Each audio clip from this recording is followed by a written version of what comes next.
नमस्ते दोस्तों। प्रार्थना एक ज़रूरत है जो हम तभी समझते हैं जब हमें कुछ समझने की ज़रूरत पड़ती है। और इस ज़रूरत का जन्म दो तरीके से हो सकता है। या तो हम स्वयं समझ जाएं कि हमें समझना है, या फिर हमारे पास समझने के अलावा कोई ऑप्शन रह ना जाए। चलिए, जब भी आपको प्रार्थना की ज़रूरत महसूस हो, आप उसको उस समय कैसे अच्छे से करें, उसको लेके मैं अपने अनुभव साझा करना चाहता हूँ। प्रार्थना एक इंटेंशन है। जब ज़रूरत महसूस होगी तो भाव आएगा प्रार्थना करने का। और जैसे ही भय भाव आपके मन में आए, सबसे पहले आप अपनी श्वास पर ध्यान दीजिए। आपके मन में प्रार्थना का भाव आया, आपको लगा कि मुझे मंदिर जाना है, मुझे घर के बाहर निकल के कहीं पूजा करनी है, या मुझे घर के अंदर ही किसी दूसरे कमरे में जाके पूजा करनी है। जैसे ही वो इंटेंशन आपके मन में आए, तो सबसे पहले आप अपने श्वास पे ध्यान देना स्टार्ट कर दीजिए। जो श्वास होता है उस पे ही हमारी चेतना ऊपर नीचे आवागमन करती है। तो जैसे ही हम अपनी श्वास पे ध्यान देंगे, हमारी चेतना एकाग्र होगी, और उससे जो चीज़ फ़ायदा होगी वो ये होगी कि हमारे मन का जो इष्ट के प्रति कंसंट्रेशन है, जहाँ हम जाना चाहते हैं, उनका मैसेज हमें एकदम अपनी तरफ खींचेगा। तो सांस पे ध्यान दीजिए।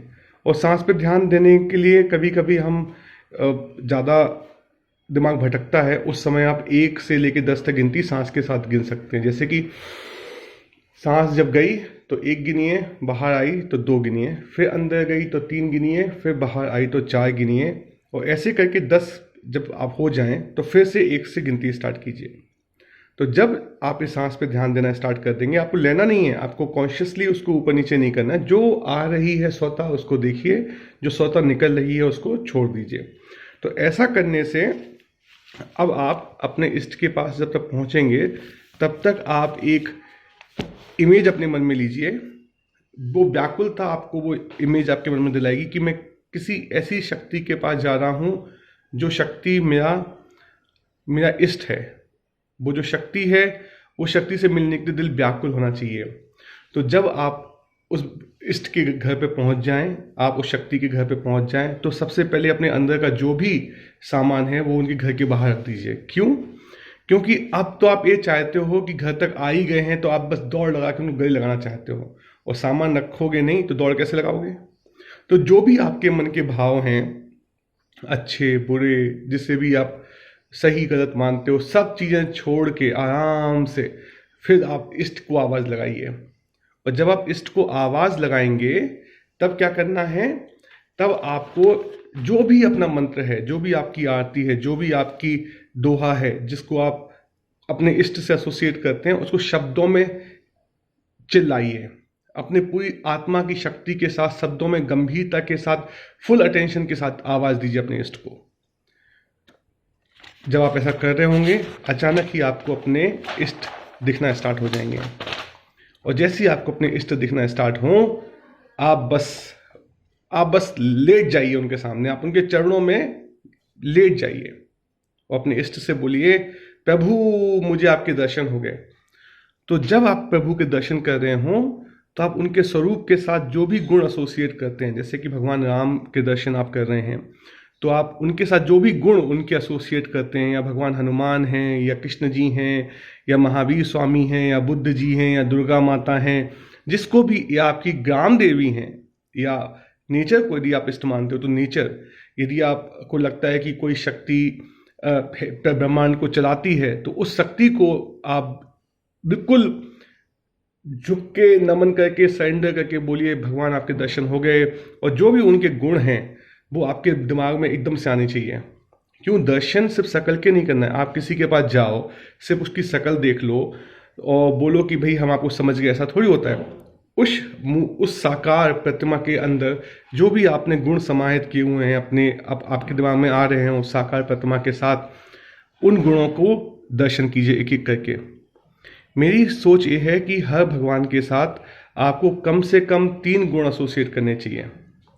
3 ऐसे कि जैसे ही आपको उनका नाम सुनाई दे, या जब भी आपको उनकी आवाज़, उनका दर्शन दे, जब भी आप उनकी मूर्ति देखें या फोटो देखें, वो 3 गुण एकदम उनकी आपकी आंखों में आने चाहिए, आपके दिमाग में विजुलाइज हो जाने चाहिए। तो जैसे ही आपने दर्शन किए, आपने बिल्कुल अपना जितना भी आपका व्याकुलता थी, आपको लगना चाहिए कि बहुत हल्के हो गए आप।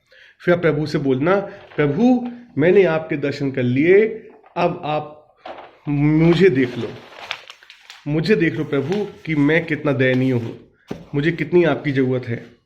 मुझे तो ये भी नहीं पता कि मुझे कहाँ कहाँ आपकी ज़रूरत है।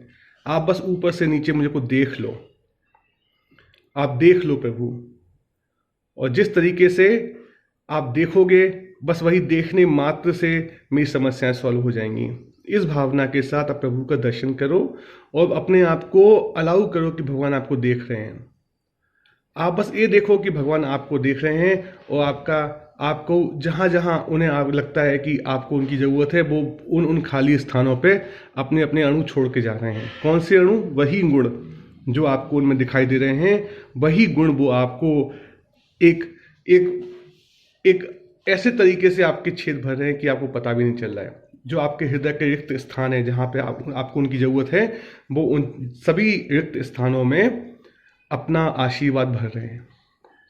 जब ये सब हो जाए, आपको एकदम से लगेगा कि हाँ, मेरी प्यास बुझ गई।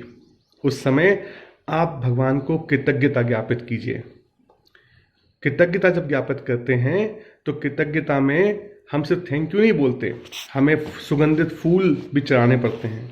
ये सुगंधित फूल जो भी आपने प्रकृति में अच्छे काम किए हैं, संसार में अच्छे काम किए हैं, उनका जिसको आपको फल मिल रहा है, आपकी जीवन में जो भी अच्छा हो रहा है, घटित हो रहा है, वो आपके पुराने पुण्य जो आपने बोए थे उसके फूल हैं। आपके पास आर्थिक सुख सुविधाएं हैं, मानसिक शांति है, अच्छे नाते रिश्तेदार हैं, अच्छी हेल्थ है, आपके चारों तरफ रहने वाले लोग आपसे प्रेम से बात करते हैं, आपका देश अच्छे से चल रहा है, ब्रह्मांड में सब अच्छे से चल रहा है। जहाँ आपको लग रहा है कि वो चीज़ ऐसे घटित हो रही है कि जो आपको आनंद दे रही है, उन सबके जो सुगंधित फूल हैं वो वर्तमान भगवान के चरणों में अर्पित कर दीजिए और थैंक यू बोलिए कि आपने जो भी हमारे साथ अभी समय बिताया उसके लिए बहुत बहुत धन्यवाद। और उसमें से जब फूल चढ़ाते हैं तो आपको एक फूल वापस भी मिलता है। जो पुजारी होता है, ये पुजारी आपका स्वयं का मन और बुद्धि है, ये आपको एक फूल वापस करेगा। आपको लगेगा कि हाँ, एक थॉट आएगा कोई नई चीज़ आपके दिमाग में आएगी, आप उस फूल को लेके भगवान की तरफ मुँह करते हुए धीरे धीरे वापस चलते हुए गेट पे आइए। और जब आप मंदिर से बाहर निकल जाएं और संसार की तरफ मुँह करें तो याद रखिए, जो पहला काम आपको करना है, उस फूल को चेतना में फिर से रोपित करना है। मान लीजिए आपके मन में भाव आया कि मुझे किसी को दान करना है, किसी को हेल्प करना है, किसी को खुश करना है, किसी से बात करके उसका दिल हल्का करना है, किसी भूखे को रोटी खिलानी है, किसी जानवर को भोजन कराना है। तो जो भी है, इमीडिएटली आप जैसे वहाँ से बाहर निकलें वो काम तुरंत कर डालिए, क्योंकि वहाँ पे 1 सेकंड की देरी भी उस फूल की प्रोडक्टिविटी कम करती है। तो जैसे आप बाहर निकले वहाँ से, उस फूल को, बहुत सिंपल सा फूल हो सकता है, बस वो ये भी हो सकता है कि आप किसी को देख के हंस लें, वो हो सकता है कि आप प्रकृति को देख के उसको धन्यवाद ज्ञापित कर दें। आप बस मंदिर से निकले, आपने सूर्य भगवान को देखा और आपने उनकी तारीफ कर दी, तो वो तारीफ भी एक फूल है। किसी सुंदर चीज़ की आपने तारीफ कर दी, कोई व्यक्ति अच्छा काम कर रहा है, आपने उसके लिए अनुमोदना कर दी, ये सब फूल हैं। तो जो भी आपके मन में भाव आए, ये फूल आप प्रकृति को वापस रोपित कर दीजिए, प्रकृति में वो फूल सरेंडर कर दीजिए, क्योंकि उसी फूल के 100 फूल आपको बाद में कल जब पूजा करने के लिए आओगे तो मिलेगा। तो ऐसा करके जब आप घर वापस आ जाएं, जब आप ऐसी जगह पे बैठे हों, शांत हों, अपना मौन कंटिन्यू कीजिए।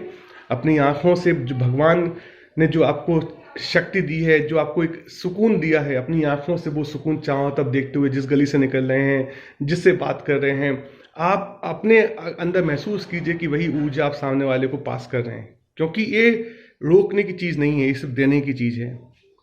और जब आप ऐसा करेंगे, मौन लेके अपने अंदर रहते हुए, शब्द निकलेंगे, हो सकता है कहीं बात रास्ते में शब्द निकल जाएं, लेकिन हृदय एकदम मौन होना चाहिए। आइए घर, अपनी डायरी में, अपनी कॉपी में जो भी आपको अनुभव हुआ हो, 25-30 मिनट का जो प्रोसेस, जहां आपको इंटेंशन से स्टार्ट हुआ था, वहां से लेके डायरी के ऊपर लिखने के बीच में जो भी आपके मन में आया हो वो अपनी डायरी में लिख लीजिए।